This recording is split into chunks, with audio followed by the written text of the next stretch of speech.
facial, ramilletes del nervio facial.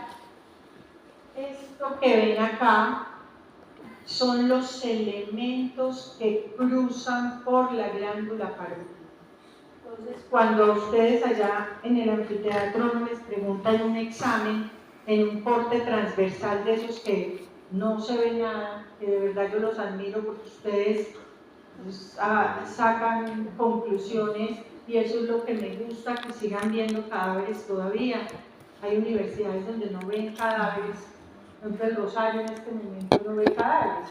Entonces yo no entiendo muchas veces cómo hacen para hacer ciertas asociaciones. De verdad que yo tampoco. Porque sí, uno les pone ahí una manera informe muchas veces en los cortes transversales y ustedes por haber estudiado son capaces de entender eso. Entonces fíjense acá lo que nos decías tú hace un rato, los elementos que estaban cruzando. Entonces aquí cuando yo hago un corte en la parte media de la glándula parótida voy a encontrar la arteria carótida externa. Ahora, si el corte es un poquito más arriba, puede que esa carótida externa se haya dividido. ¿Listo? Entonces puedo encontrar temporal superficial y maxilar interna. Pero generalmente, yo siempre les digo, ponga carótida externa que le va bien. No se ponga ahí a pensar, ay, ¿será que fue que se dividió ya y este es un pedacito de la temporal superficial? Con seguridad, si yo sé que usted puso carótida externa y sé que está ubicado. ¿Listo? Sí. La retromandibular y el nervio facial. Ramillete estíleo y acá pues el paquete del cuello. Pues aquí lo mismo con sus expansiones, si se dieron cuenta, fíjense que la glándula, hay un momento en que tiene una expansión que se va hacia la fosa que está entre el pterygoideo medial y el grupo estíleo. Bueno, eso es básicamente lo mismo. Aquí tenemos la glándula parótida. Esto es un tumor de glándula parótida. Uno cree que no son frecuentes y sí, aparecen con cierta regularidad. Entonces uno fácilmente, si se ubica adecuadamente, lo puede buscar. Aquí lo que ya vimos, la rama de la mandíbula, el macetero, el pterygoideo medial, el paquete, por acá está el paquete estíleo, la glándula, el pabellón y el tumor que lo vemos ahí, radiolúcido o radiopaco. No. Creo que radiopaco. Hipointenso o hiperintenso en tomografía. Hiperintenso. Sí. Listo. No sé. Este es un corte de la glándula parótida. Está la superficie lateral contacta con la parte aponeurótica, con el tejido celular subcutáneo. Aquí esta es la superficie anterior, esta es la superficie posterior y esta es la base. ¿La base de qué? ¿Qué?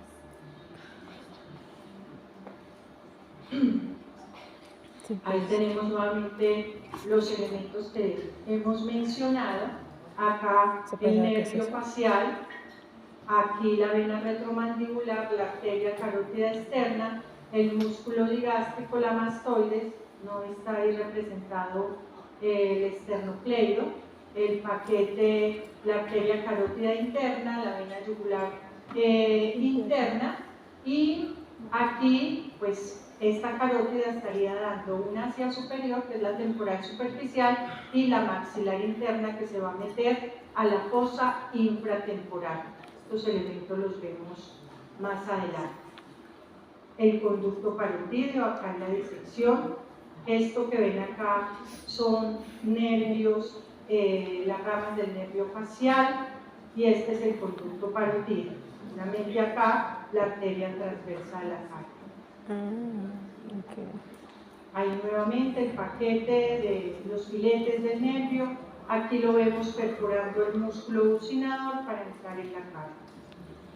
Y aquí, en esta imagen representativa de Netter, esta es la papila del conducto parotídeo. que se está abriendo a esta región de la boca que se llama el vestíbulo de la boca a nivel del segundo molar superior. ¿Qué imágenes?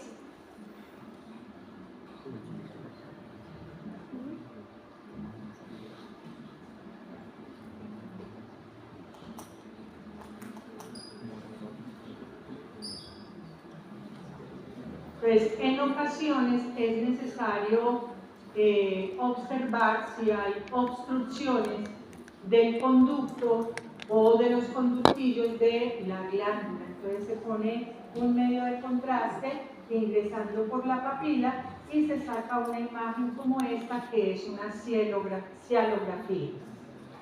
¿Cómo se llama cuando usted babea mucho? Cialorrea. Cialorrea. Entonces, cuando uno describe, por ejemplo, un paciente que tiene un episodio convulsivo, entonces que usted lo ve salivar muchísimo, usted dice presencia de cialorrea, ¿cierto? Pero a veces no hay cialorrea, sino que hay una obstrucción del conducto y voy a tener la sensación de boca seca porque no está llegando suficiente saliva. Entonces, cuando hay que tratar de buscar si hay una obstrucción, y en esos casos se hacen este tipo de procedimientos y de imágenes.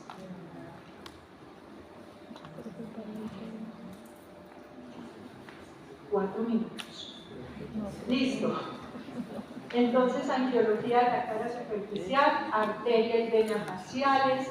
La arteria facial ya vimos que se origina de la carótida externa en el cuello, que en su primer trayecto se ubica posterior a la glándula submandibular, luego pasa entre la glándula submandibular y la mandíbula, y luego cruza el borde inferior de la mandíbula y entra a la cara. ¿Listo?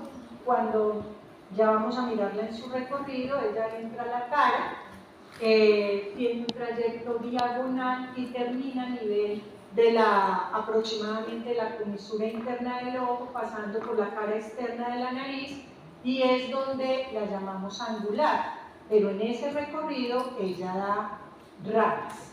Entonces las vamos a ver enseguida. La vena facial, arteria y vena temporales superficiales, y vamos a tener unas arterias que son originarias de la arteria maxilar interna, pero que solamente las vamos a ver como las ramitas terminales, que son básicamente la mentoniana, que realmente no es que sea directa de la maxilar interna, pero sí de una de las ramas, que es la dentaria inferior o alveolar inferior, y esa es de la maxilar interna. Entonces digamos que por eso a veces le hemos dicho que son ramas terminales. Lo mismo que la intraorbitaria y la olfaria. Pero ahorita hay una imagen adelante para entenderlo. Porque la maxilar interna no la ve usted en la cara. La maxilar interna va y se mete dentro de la fosa infratemporal. Y luego entra a la fosa pterigopalatina, y en todo ese recorrido tiene 3 porciones, y en todo ese recorrido da 17 ramas. ¿Listo? Entonces, por eso aquí solamente vamos a hablar de las que salen superficiales como ramas terminales de ramas de la arteria maxilar interna. Vamos a tener las venas afluentes de la vena maxilar interna, y aquí tenemos la arteria facial. Como ya les decía hace un rato, en su recorrido está un poquito alta, ¿no? Está un poquito, es un esquema. Es la tercera rama de la parte anterior de la carótida externa. Pasa primero posterior a la glándula, después entre la glándula y la mandíbula, y luego cruza el borde de la mandíbula y se va hacia la cara. Termina como arteria angular, y aquí tenemos unas ramas importantes.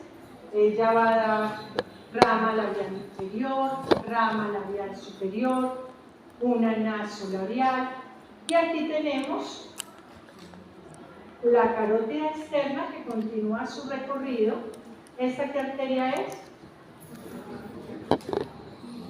¿Cómo? la auricular posterior o la occipital. No, occipital vamos atrás, ¿no? Puede ser el auricular posterior. ¿Esta cuál es? Occipital. Occipital. ¿Y esta cuál es? Esa sí sería la auricular, lo más que está en el esquema. Y aquí tenemos carótida externa y aquí tenemos la arteria maxilar interna que se mete dentro de la fosa. Sino que ramitas de esta arteria las voy a volver a ver acá: mentoniana, infraorbitaria y bucales. Y esta es la temporal superficial. La temporal superficial termina en dos ramas que son la parietal y la frontal, frontal y parietal, y en su recorrido da sobre todo ramas importantes, la transversa de la cara y la temporal media. Entonces, ustedes ubican el arco cigomático, la que nace inferior al arco cigomático es la transversa de la cara, y la que sale superior al arco cigomático es la temporal media. Yo creo que dejamos ahí para que se tomen un rato, un momentico para descansar, para entrar.